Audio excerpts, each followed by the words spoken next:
ఏం మైక్ ఏం తమ్ముళ్ళు హుషారుగా ఉన్నారా? మా యువతను చూస్తున్నా చాలా జోరుగా ఉన్నారు, హుషారుగా ఉన్నారు.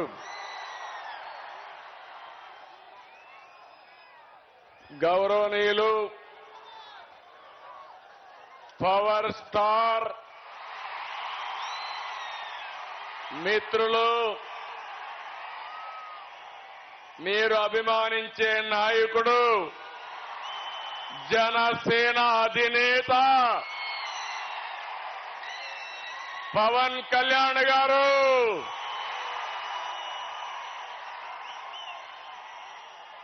గౌరవనీయులు నటసింహ బాలకృష్ణ గారు, తెలుగుదేశం జనసేన వేదిక పైన అగ్రనాయకత్వం అంతా ఉన్నారు. ఆ నాయకత్వానికి నా ముందర మిమ్మల్ని చూస్తా ఉంటే కొండనైనా బద్దలు చేస్తామనే ధైర్యం ఇచ్చినటువంటి తెలుగుదేశం జనసేన సైనికులందరికీ అభినందనలు, శుభాభినందనలు. తెలుగు జన విజయకేతనం జెండా సభ ఇది. ఈ రోజు 28వ తారీఖు ఫిబ్రవరి నెల 2024 తాడేపల్లిగూడెం చరిత్ర తిరగరాసే రోజు ఈ రోజని మరొక్కసారి మీ అందరికీ విజ్ఞప్తి చేస్తున్నా. అవునా కాదా తమ్ముళ్ళు అని మిమ్మల్ని అడుగుతున్నా. అవునా కాదా ఆడబిడ్డలని మిమ్మల్ని అడుగుతున్నా. రాష్ట్రాన్ని తమ్ముళ్ళు మనం ఇక్కడ మాట్లాడుకునేది బయట కూడా చూపించాలి. నాకు ఎదురుగా ఉండే అందరూ మీ జెండాలు దించాలి. తెలుగుదేశం జనసేన జెండాలు దించి మీటింగ్ అవుతానే మళ్ళా ఎగరేద్దాం. కొంచెం దించండి, లేకుంటే మడిచిపెట్టుకోండి. బ్యానర్ కూడా తమ్ముడు, బ్యానర్ కూడా భీమవరం బ్యానర్ కూడా నువ్వు సంసిద్ధం నాకు తెలుసు. బ్యానర్ కూడా దించండి దయచేసి. క్రమశిక్షణ కలిగిన మా తమ్ముళ్ళు, యువత, మనం పోరాడవలసింది. వైఎస్ఆర్ కాంగ్రెస్ దొంగలున్నారు, దొంగల పైన పోరాడుతున్నాం. రాష్ట్రాన్ని కాపాడుకోవడం కోసం రెండు పార్టీలు కలిసిన తర్వాత జరుగుతున్న మొదటి ఎన్నికల ప్రచార సభ ఇది. ఈ సభ ఆంధ్రప్రదేశ్ రాష్ట్రం యొక్క దశ దిశ మార్చబోతుంది. అహంకారంతో రాష్ట్రాన్ని విధ్వంసం చేసిన పాలకుల్ని తరిమి తరిమి కొట్టడానికి ప్రజలు సిద్ధంగా ఉన్నారు. ఈ తాడేపల్లిగూడెం సభ చూస్తే తాడేపల్లి ప్యాలెస్ కంపించిపోతుంది. అవునా కాదా అని మిమ్మల్ని అడుగుతున్నా. ఈ సభ స్పందన శుభ సూచకం. త్వరలో రాష్ట్రానికి మళ్లీ నవోదయం అది జరుగుతుంది. వచ్చే ఎన్నికలు రాష్ట్రానికి అత్యంత కీలకం. అందుకే రెండు పార్టీలు కలిసి బరిలో దిగాయి. మేము చేతులు కలిపింది మా కోసం కాదు, మా పార్టీల అధికారం కోసం కాదు, నా కోసమో పవన్ కళ్యాణ్ గారికి అధికారం కోసం కాదని మరొక్కసారి మీ అందరికీ విజ్ఞప్తి చేస్తున్నాను. మేము చేతులు కలిపింది రాష్ట్రం కోసం, 5 కోట్ల భవిష్యత్తు కోసం. ఇక్కడుండే యువత, విద్యార్థులు, పుట్టిన బిడ్డల కోసం, పుట్టబోయే బిడ్డల కోసం, వారి భవిష్యత్తు కోసం మేము కలిశామని చెప్పి కూడా నేను మీకు తెలియజేస్తున్నా.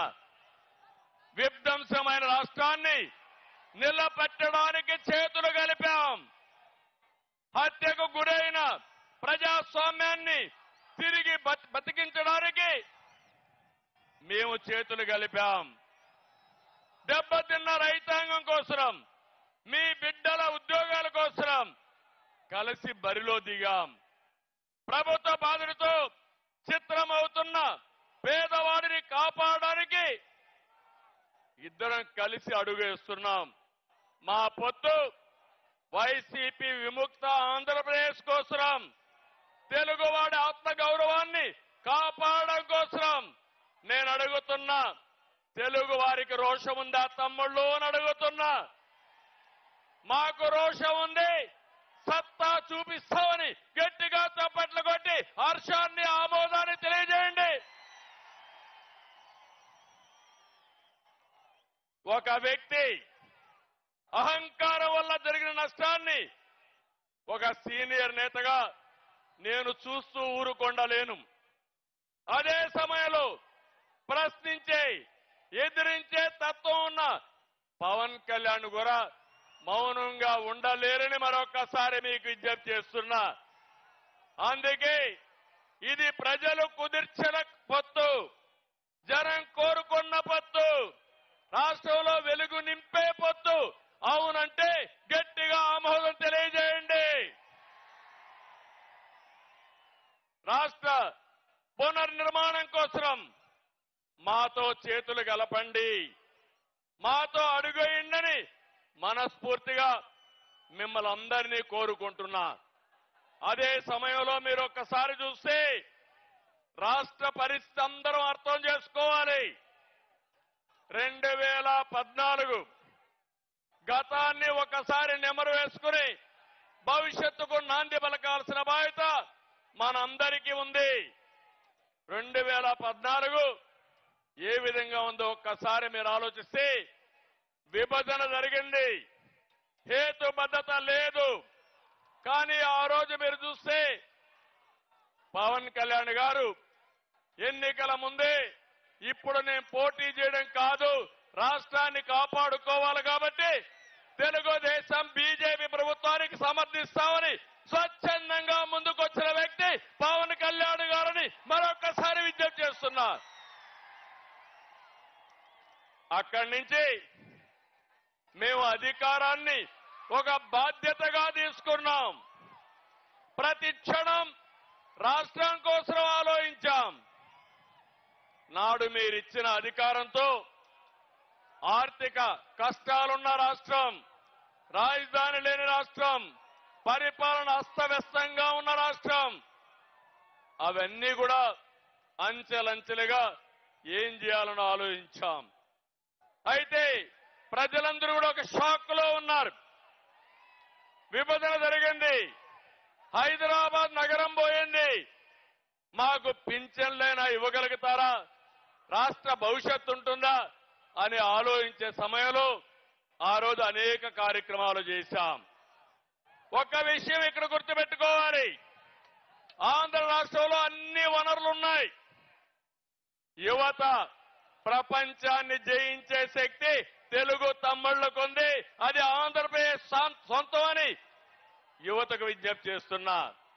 అదే కాదు, సమర్థవంతమైన ప్రజలున్నారు, పోలవరం లాంటి నదులున్నాయి, ఇంకో పక్క సముద్ర తీరం ఉంది, బంగారు పండించే భూములున్నాయి, పండే భూములున్నాయి. అన్నదాతగా, అన్నపూర్ణగా ఆంధ్రప్రదేశ్ పేరు వచ్చిందంటే గోదావరి డెల్టా, కృష్ణా డెల్టాలే కారణం అని చెప్పి కూడా నేను మీకు తెలియజేస్తున్నా. అలాంటి రాష్ట్రాన్ని బాగు చేయాలనే సంకల్పంతో మేము ముందుకు పోయాం. ఆ రోజు 2029కి విజన్ డాక్యుమెంట్ తయారు చేశాం. అమరావతి హైదరాబాద్ కంటే మిన్నగా ఒక రాజధాని ఉండాలని, ప్రపంచమే గుర్తించే విధంగా చేయాలని ఆ రోజు రూపకల్పన చేశాం. పోలవరం పూర్తి చేసి రాష్ట్రంలో ప్రతి ఒక్క ఎకరాకు నీళ్లు ఇవ్వాలని ఒక ఉన్నతమైన సంకల్పంతో ముందుకు పోయాం. కానీ మీరు చూస్తే కేంద్రం నుంచి 11 విద్యా సంస్థల్ని, ఐఐటి గాని, ఐఐఎం గాని, సెంట్రల్ యూనివర్సిటీ గాని all India institution of medical science కానీ ఇవన్నీ తీసుకొచ్చాం. అదే మాదిరిగా ఆ రోజు మీరు చూస్తే ఢిల్లీకి వెళితే రాష్ట్రం కోసం వెళ్ళాం, ప్రాజెక్టుల కోసం వెళ్ళాం. ఆ రోజు అనేక విషయాల్లో సాధించుకొని తిరిగి వచ్చాం. ప్రపంచమంతా తిరిగి యువతకు ఉద్యోగాలు ఇవ్వాలని 16 లక్షల కోట్ల రూపాయలు పెట్టుబడులు తెచ్చాం. 10 లక్షల మందికి ఉద్యోగాలు ఇచ్చాం. ఈ రోజు మీరు చూస్తా ఉంటే ఇవన్నీ కూడా ఇటుక పేర్చి కట్టినటువంటి సౌదాన్ని జగన్ వచ్చి ఒక గొడ్డలి పెట్టుతో మొత్తం నాశనం చేసే పరిస్థితికి వచ్చాడని చెప్పి కూడా నేను మీకు తెలియజేస్తున్నా. తమిళలో ఇక్కడ మీరున్నారు. ఈ రోజు రాష్ట్రంలో ఒక సైకో పాలన ఉంది, అవునా కాదా అని మిమ్మల్ని అడుగుతున్నా. ఉంది అంటే చేలుపైకి ఎత్తండి. ఏ రాష్ట్రంలో అయినా సైకో పాలన ఉందా అని మిమ్మల్ని అడుగుతున్నా. ఏ ముఖ్యమంత్రినైనా సైకో అన్నారా అని మిమ్మల్ని అడుగుతున్నా. గట్టిగా చెప్పండి, రాష్ట్రం అంతా వినపడాలి. మా పొత్తు కూడా ఎందుకో మీరు ఆలోచిస్తే మీకు ఒక అవగాహన వస్తుంది. ఏ ముఖ్యమంత్రి అయినా ఒక అభివృద్ధి కార్యక్రమాలు చేసి తద్వారా పరిపాలన చేస్తారు. కొత్తగా ముఖ్యమంత్రి అయిన వ్యక్తి ఒక పక్కన మీరు చూస్తే ఒక సంక్షేమమో ఒక అభివృద్ధికో నాంది పలుకుతారు. కానీ దురదృష్టం, ఈ ముఖ్యమంత్రి మొట్టమొదటిసారిగా మా ఇంటి పక్క నుండి ప్రజావేదిక కూల్చి ఈయన పరిపాలన ప్రారంభించాడంటే ఎలాంటి వ్యక్తో ఒక్కసారి మీరు ఆలోచించుకోండి. అది ఇతని నిజమైన నైజం. ఏది కూడా ఒక పద్ధతి ప్రకారం చేయకుండా ఎక్కడికక్కడ ఒక విధ్వంసానికి దారి తీశాడు. ఒక పక్కన మీరు చూస్తే మీడియాని కంట్రోల్ చేయడం కోసం, ప్రతిపక్షాలని కంట్రోల్ చేయడం కోసం, మమ్మల్ని తిరగనీయకుండా చేయడం కోసం జీవో నెంబర్ 1 తీసుకొచ్చాడు. నియంత్రణ పెట్టాడు, మీటింగ్లు అడ్డుకున్నాడు, ప్రజాస్వామ్యాన్ని అపహాస్యం చేశాడు. అది తీసుకొచ్చి ఈ నిష్ట ప్రకారం ఎన్నికల ముందు ముద్దులు పెట్టిన ముఖ్యమంత్రి ఎన్నికల తర్వాత మీడియా పైన అందరిపైన పిడిగుద్దులు గుద్దే పరిస్థితికి వచ్చాడంటే ఇది ఇతని స్వభావం. అదే అహంకారం ఇతనికి. ఇంకో పక్క మీరు చూడండి, ఈస్ట్ గోదావరి జిల్లాలో డ్రైవర్ సుబ్రహ్మణ్యాన్ని చంపి ఈయన కారులో, ఎమ్మెల్సీ కారులో డోర్ డెలివరీ చేశాడంటే ఎలాంటి అహంకారమో మీరు ఒక్కసారి ఆలోచించుకోవాల్సిన అవసరం ఉంది. అన్నా క్యాంటీన్ పెడితే 5 రూపాయలకే ఒక పూట తిండి పెడితే అలాంటి అన్నా క్యాంటీన్ని మూసేయడమే కాదు, అన్నా క్యాంటీన్ ద్వారా అన్నం పెట్టకూడదన్న దుర్మార్గుడు. అలాంటి వాడిని మీరు చూస్తే ఇది ఒక పెత్తందారీ వ్యవస్థకు నిదర్శనం అని చెప్పి కూడా నేను మీకు తెలియజేస్తున్నా. రాజధానిని అడ్డుకున్నారని ఆ రాజధాని మీద శాసన మండలిలో బిల్లు పాస్ చేశారని శాసన మండలి రద్దు చేయాలని పోయాడంటే ఎంత అధికార దుర్వినియోగం మీరు ఆలోచించుకోవాల్సిన అవసరం ఉంది. మాస్క్ అడిగిన దళిత డాక్టర్ సుధాకర్ ని పిచ్చోడిని చేసి చంపేశారు. ఇది అతని అరాచకానికి పరాకాష్ట అని చెప్పి కూడా నేను మీకు తెలియజేస్తున్నా.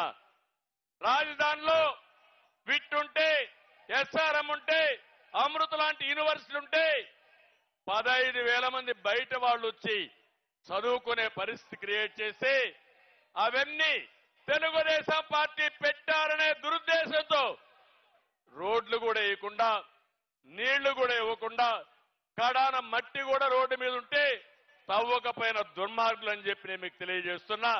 అది మూర్ఖత్వం. ఇంకో పక్క నిన్నే చూశారు, international cricket player Hanuma Vihari YCP వేధింపులు తట్టుకోలేక పారిపోయాడంటే ఎంత టెర్రరిజమో ఒక్కసారి మీరు గుర్తుపెట్టుకోవాల్సిన అవసరం ఉంది. కడాన మీరు ఒక్కసారి ఆలోచిస్తే తన సొంత చెల్లెలు ఆస్తి తగాదాలు ప్యాలెస్ తగాదాలు విభేదించి వేరే పార్టీలో చేరితే ఆవిడ యొక్క పుట్టుక పైన చెల్లెల పైన తల్లి పైన సోషల్ మీడియాలో పోస్టింగ్స్ పెట్టాడంటే ఎలాంటి వ్యక్తో ఒకసారి మీరు ఆలోచించుకోవాలి. ఇది యొక్క ముఖ్యమంత్రి యొక్క మానసిక స్థితికి నిదర్శనం. ఇక్కడే పవన్ కళ్యాణ్ గారు ఉన్నారు. ఇప్పటంలో మీటింగ్ పెట్టారు, సభకు స్థలం ఇచ్చారు. సభకు స్థలం ఇస్తే ఆ కసితో రోడ్డు వెడల్పు పేరుతో ప్రొక్లైన్లు తీసుకుపోయి ఎక్కడికక్కడ ఇండ్లన్నీ కూలగొట్టాడంటే అది ముఖ్యమంత్రి యొక్క విధానం. నాకొక విషయం గుర్తొస్తుంది. నేను ముఖ్యమంత్రిగా ఉన్నప్పుడు తిరుపతిలో ఒక సంఘటన జరిగింది. ఇది యథార్థ కాదా మీరందరూ అర్థం చేసుకోవాల్సిన అవసరం ఉంది. ఒక వ్యక్తి ప్రతిరోజు ఆడవాళ్ళని చంపేసేవాడు. ఎవరైతే ఒంటరిగా పశువులు మేపుతా ఉంటే, ఎవరైతే ఇంట్లో ఒంటరిగా పడుకుంటే అక్కడికి పోయి క్రూరంగా రాళ్లతో కొట్టి చంపేసేవాడు. నేను ముఖ్యమంత్రిగా పోలీసులను అడిగాను, ఎందుకు జరుగుతున్నాయని అడిగాను. ఇమీడియట్ గా పట్టుకోమని ఆదేశాలు ఇచ్చాను. చేయలేకపోయారు. తర్వాత అన్ని కూడా ఎంక్వైరీ చేసి పట్టుకుంటే ఒక వ్యక్తి ఒక నేరాలు చేసి జైలుకు పోయి వచ్చిన వ్యక్తి ఎక్కడికక్కడ హత్యలు చేసే పరిస్థితికి వచ్చాడు. అతనికి ఎక్కడో మహిళల పైన ద్వేషం వచ్చింది. ఆ ద్వేషంతో మహిళల్ని చంపడమే పనిగా పెట్టుకుని 40 మందిని చంపేశారు. ఆ తర్వాత తన పట్టుకొచ్చి పోలీస్ స్టేషన్ లో పెట్టి జైల్లో పెట్టి కేసులు ఎంక్వైరీ అవుతా ఉంటే రాజంపేట నుంచి వస్తూ ఎన్కౌంటర్ లో చనిపోయే పరిస్థితికి వచ్చాడు. నేను ఒకటే చెప్తున్నా, ఆ కేసుకు ఈ కేసుకు ఒకసారి చూస్తే ఈ ముఖ్యమంత్రి ఈ రాష్ట్రాన్ని సర్వనాశనం చేయడం కోసం ఆయనకు డబ్బులు కావాలి, రాజకీయ వ్యాపారం. దీనికి అడ్డొస్తే చంద్రబాబు లెక్కలేదు, పవన్ కళ్యాణ్ లెక్కలేదు, వేదిక పైన లెక్కలేదు, మీరు లెక్కలేదు. అందరినీ అణిచివేయడమే ఆదేశంగా పెట్టుకుని ముందుకు పోయే పరిస్థితికి వచ్చాడు. నేను అందుకే మిమ్మల్ని అందరినీ కోరుతున్నా, ఈ రోజు మనందరి పైన ఒక పవిత్రమైన బాధ్యత ఉంది. వైఎస్ఆర్ కాంగ్రెస్ పార్టీని చిత్తుగా ఓడించి సైకో నుంచి రాష్ట్రాన్ని విముక్తి చేయాలి. సిద్ధమా తమ్ముళ్ళు అని మిమ్మల్ని అడుగుతున్నా, సిద్ధమా అని మిమ్మల్ని అడుగుతున్నా. ఈరోజు మీరు చూస్తే జగన్ విధ్వంసం, అరాచకాలను పరిస్థితి, దాడులు, కేసులు ఇవన్నీ పెట్టే పరిస్థితికి వచ్చారు. ఇంకో పక్కన ఈరోజు మీరు ఒకసారి చూస్తే ఒక్క విషయం ఈ తాడేపల్లిగూడెం సభలో చెప్పాలనుకుంటున్నాను. ఈ రాష్ట్రాన్ని ముఖ్యమంత్రి జగన్మోహన్ రెడ్డి రాష్ట్రంగా చూడడం లేదు. రాష్ట్రంలో ప్రజలున్నారనే ఆలోచన లేదు. రాష్ట్రాన్ని కులాల మధ్య, ప్రాంతాల మధ్య, వర్గాల మధ్య విభజించి ఆయన అధికారం కోసం సర్వనాశనం చేయాలని ఆలోచిస్తున్నాడు. నేను ఒకటే మిమ్మల్ని కోరుతున్నాను, కులాలు కూడబెట్టవు. మంచి పాలకులు, మంచి ప్రభుత్వం మాత్రమే మన జీవితాలను మారుస్తున్నాయి. అట్లా కాకుండా ఒక చెడు వ్యక్తి వస్తే ఆ కులం వాళ్ళు కూడా సర్వనాశనం అయ్యే పరిస్థితికి వస్తారు. ఈ విషయం మీరు గుర్తుపెట్టుకోండి. అందుకే ఈరోజు మేము ఒకటే కోరుతున్నాం, ఆంధ్రప్రదేశ్ అంటే ఒక మంచి రాష్ట్రం. నా ఆలోచన, మిత్రులు పవన్ కళ్యాణ్ గారి ఆలోచన, తెలుగు జాతిని ప్రపంచంలోనే నెంబర్ 1 కమ్యూనిటీగా తయారు చేయాలనేది మా సంకల్పం. దీనికి మీరు సిద్ధంగా ఉండాలని మిమ్మల్ని అందరినీ కోరుకుంటున్నా. ఈరోజు మేమిద్దరం కలిసి పొత్తులు పెట్టుకున్నాం. మాకు ఏమి భేషజాలు లేవు.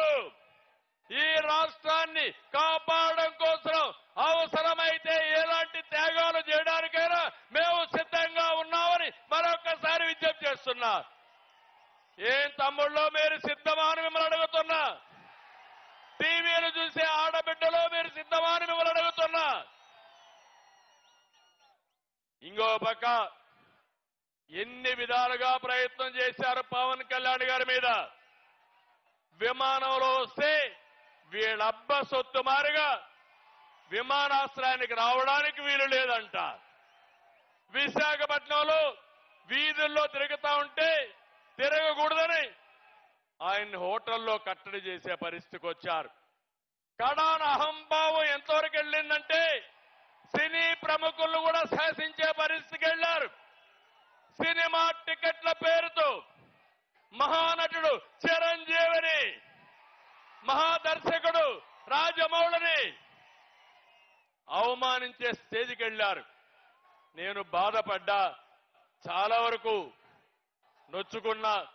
జీవితంలో ఇలాంటి జరగకూడదనుకున్నా అలాంటి జరిగే పరిస్థితి వచ్చింది. అందుకే నేను మిమ్మల్ని అందరినీ ఒకే విషయం అడుగుతున్నా. వై నాట్ 175 అంటున్నాడు జగన్. మేము అడుగుతున్నాం, ఏమి పొడిచావని నీకు ఓటేయాలి. వై నాట్ 75 కాదు, వై నాట్ జాబ్ క్యాలెండర్? సమాధానం చెప్పు. Why not DSC? Why not ఉచిత ఇసుక? ఇప్పుడే మిమ్మల్ని చూస్తా ఉంటే నాకు అనిపిస్తుంది, వై నాట్ 175 కాదు తమ్ముళ్ళు, వై నాట్ పులివెందల? అవునా కాదా? పులివెందల్లో కూడా ఓడించాలా లేదా? ఓడించాలంటే తాడేపల్లి శబ్దం పులివెందలు నిలబడాలి. గట్టిగా చెప్పండి.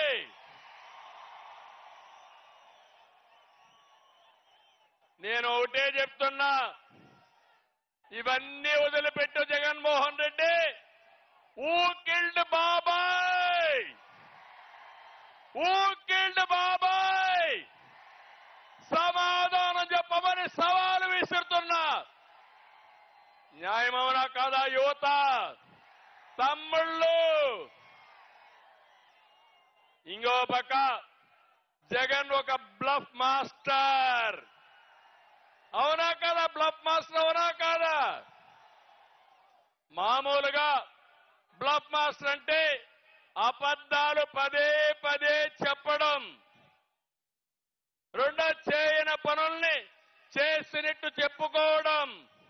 ఇది చేసే వ్యక్తుల్ని బ్లఫ్ మాస్టర్ అంటారు.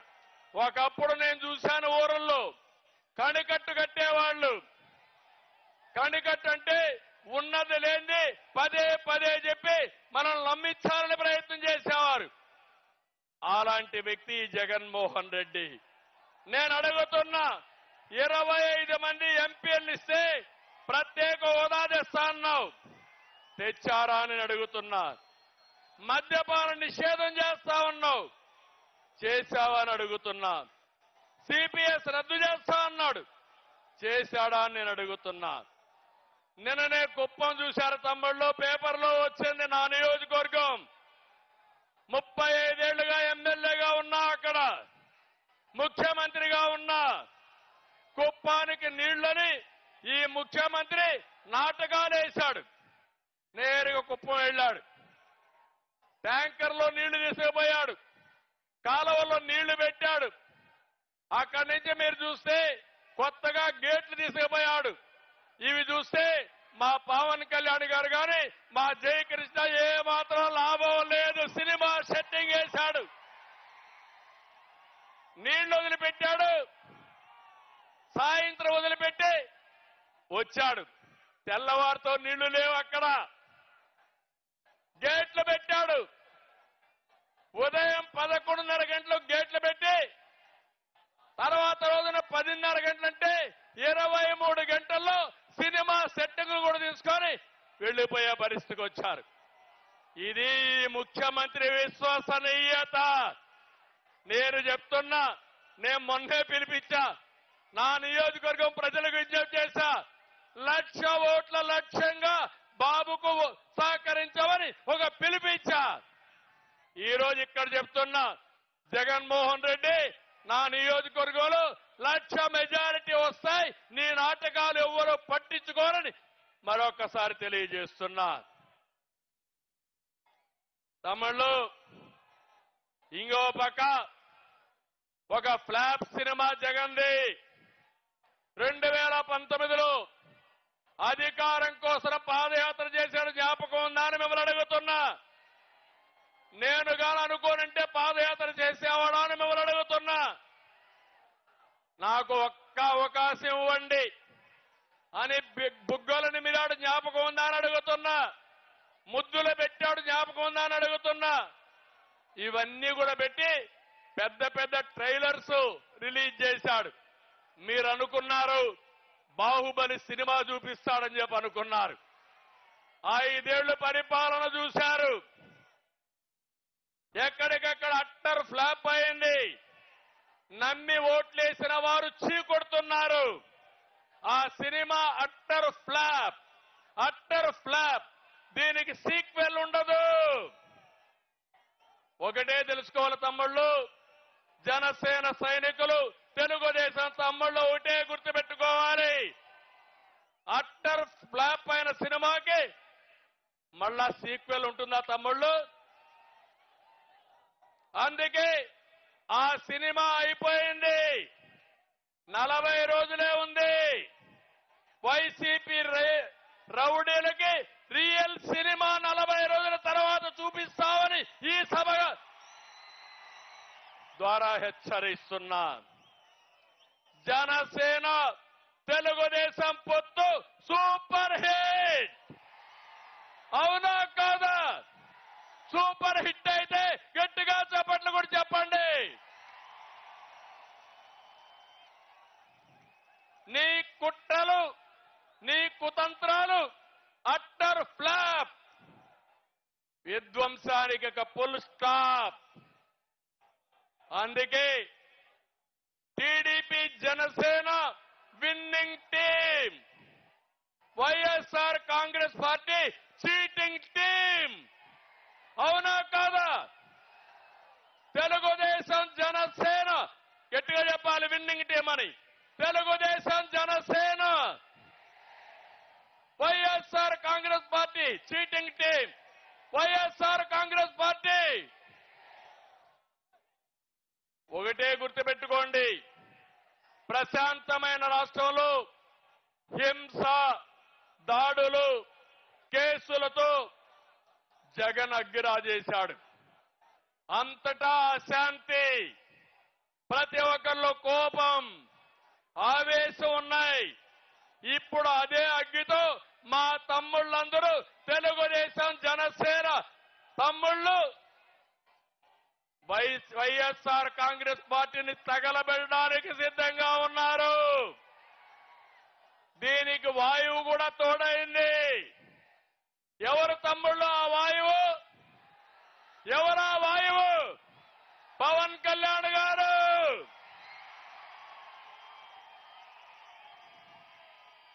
ఇక అగ్గికి వాయువు తోడైతే ఏమవుతుంది? వైఎస్ఆర్ కాంగ్రెస్ పార్టీ బుగ్గైపోతుంది. అవునా కాదా అని మిమ్మల్ని అడుగుతున్నా. అందుకే ఈరోజు మీ అందరికీ ఒకటే విజ్ఞప్తి చేస్తున్నా. మేమిద్దరం కలయిక ఈ రాష్ట్ర భవిష్యత్తు కోసం చేసిన కలయిక. ఈరోజు 99 సీట్లు అనౌన్స్ చేశాం, మిగిలిన సీట్లు కూడా అనౌన్స్ చేస్తాం. ఈ 2 కూడా మీ ఆశీర్వాదాల కోసం మొదటి మీటింగ్ ఈ తాడేపల్లిగూడెంలో పెట్టాం. ఇది చూసిన తర్వాత నాకు అర్థమైపోయింది, ఈ గెలుపు ఎవ్వడు ఆపలేడు. గెలుపు మనదే, అవునా కాదా? అయితే మేము కూడా ఒక బాధ్యతగా అభ్యర్థుల ఎంపిక కూడా చేస్తున్నాం. 1,30,00,000 మందిని ప్రజాభిప్రాయం సేకరణ చేసి, ఎక్కడికక్కడ అవగాహన చేసి ప్రజల్లో ఎవరుంటారో వాళ్ళనే అభ్యర్థులుగా పెట్టడానికి ముందుకెళ్తున్నాం. ఈ అభ్యర్థులు చూసిన తర్వాత జగన్లో భయం మొదలైంది. దీంతో మళ్ళా అభ్యర్థులు మారుస్తానంటున్నాడు. మన అభ్యర్థులు విద్యావంతులు, పేరున్న వారు. జగన్ అభ్యర్థులు స్మగ్లర్లు, రౌడీలు. వైసీపీ అభ్యర్థులు మళ్ళా గెలిస్తే రక్షణ ఉంటుందా అని మిమ్మల్ని అడుగుతున్నా.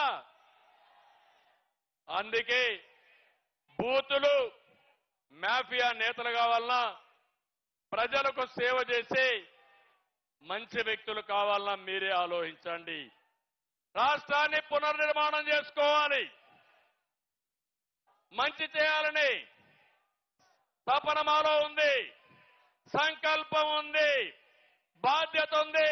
కావాల్సింది మీ మద్దతు ఇస్తామని ఆశీర్వదించమని మరొక్కసారి కోరుతున్నా. జగన్ రాష్ట్రాన్ని ఎలా దోచుకోవాలో స్కెచ్ ఉంది. మా దగ్గర రాష్ట్రాన్ని ఎలా అభివృద్ధి చేయాలి, ఎలా నిలబెట్టాలని బ్లూ ప్రింట్ ఉందని మీ అందరికీ విజ్ఞప్తి చేస్తున్నా. బాధుడు లేకుండా సంక్షేమం చేస్తాం, కోతలు లేకుండా పథకాలు ఇస్తాం, పెట్టుబడులు తెచ్చి సంపద సృష్టిస్తాం, నీళ్లు ఇచ్చి రైతులు బతికిస్తాం, యువతకు ఉద్యోగాలు ఇస్తాం.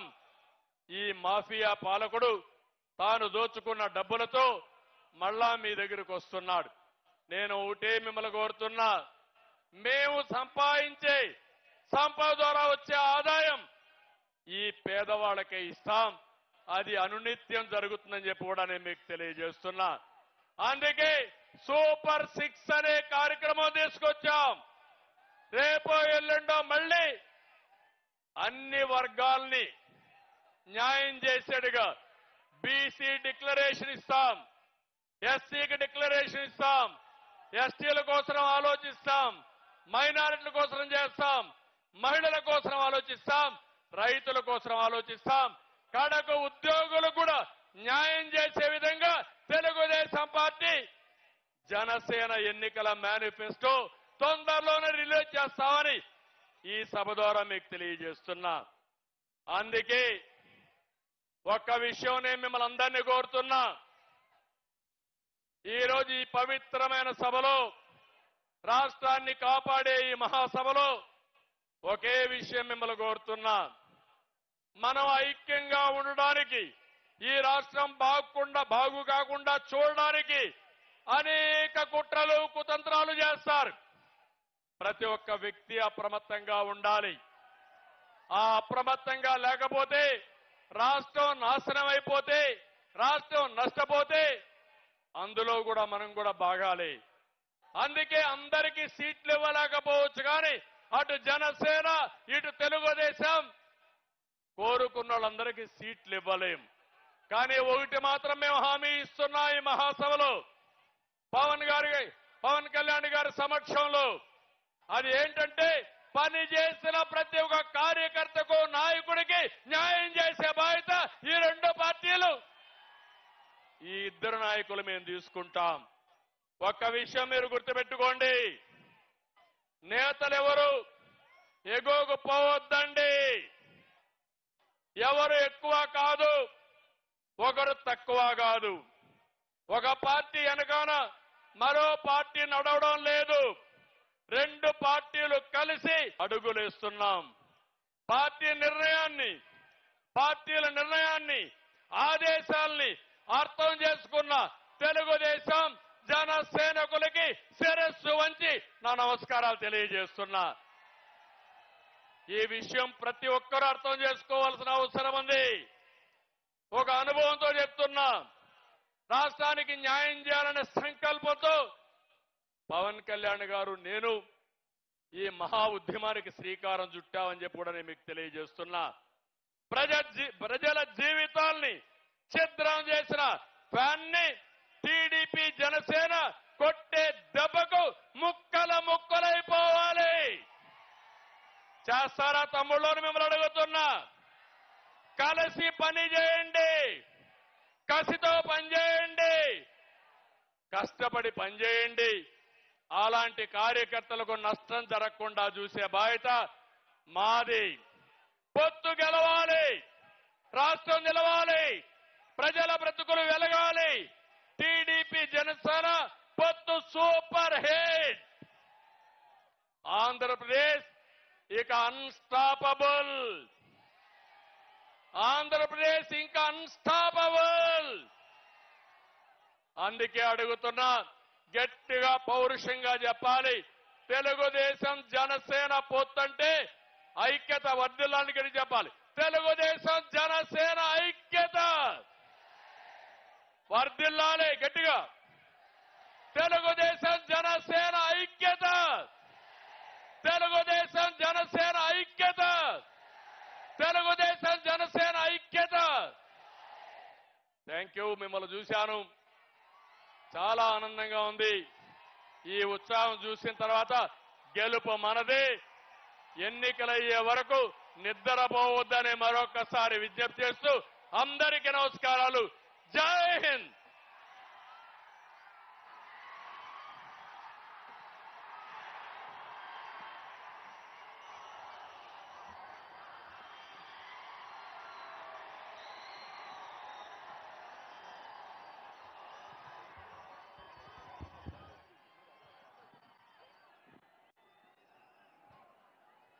పెద్దలు